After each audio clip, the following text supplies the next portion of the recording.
In this podcast, we're going to talk about Jerome. Now, Jerome enters the arena of translating manuscripts in about 382 AD. In 382 AD, Pope Damascus requested that Jerome undertake the revision of the Old Latin version.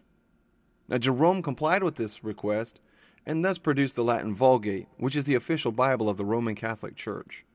What was the Old Latin Vulgate? Well, the Old Latin Vulgate was also known as the Latin Vulgate many years before the days of Jerome in 340 to 420 AD. It was translated from the received text, also later known as the Textus Receptus, and the Greek Vulgate, that which is popular. This text prevailed in the Latin Church previous to the introduction of the Vulgate of Jerome. In fact, this text is the text of the oldest Bible translations called the Peshitta.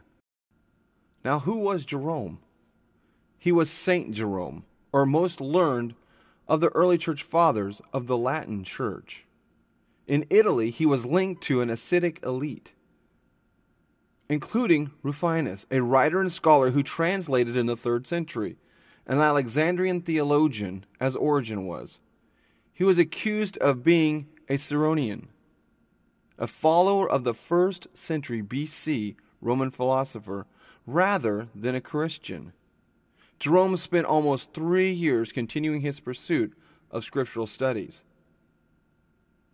An enthusiastic disciple of Gregory Nazianzus, Jerome also came to know Gregory of Nicaea, a theologian, Amphilochius and Iconium at the Council of Constantinople. Under such influences, he improved his knowledge of Greek and developed an admiration for Origen's exegesis. He translated of Origen's homilies, sermons on the Old Testament, and he translated those into Latin. Here, too, he translated the church and the historians of Eusebius, the Chronicles, and continued to the year 378.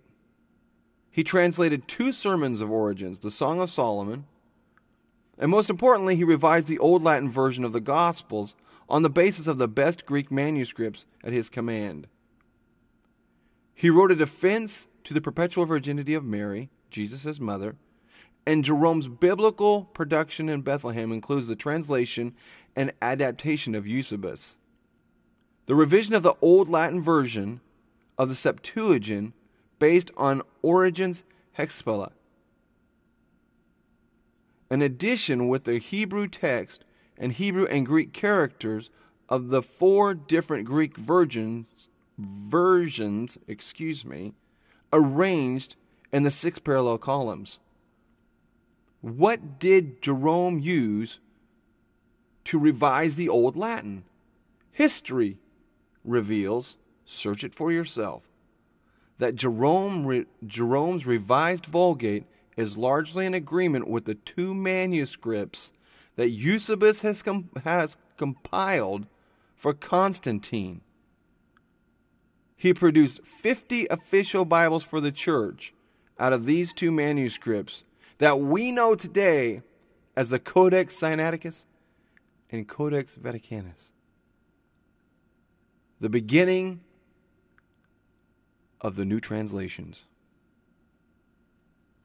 Please stay with me for podcast number 7 of Why I Use the King James Bible, and let's delve deeper into this.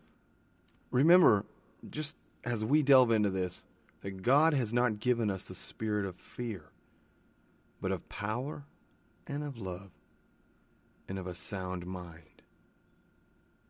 I can only pray that clarity comes to you through these studies.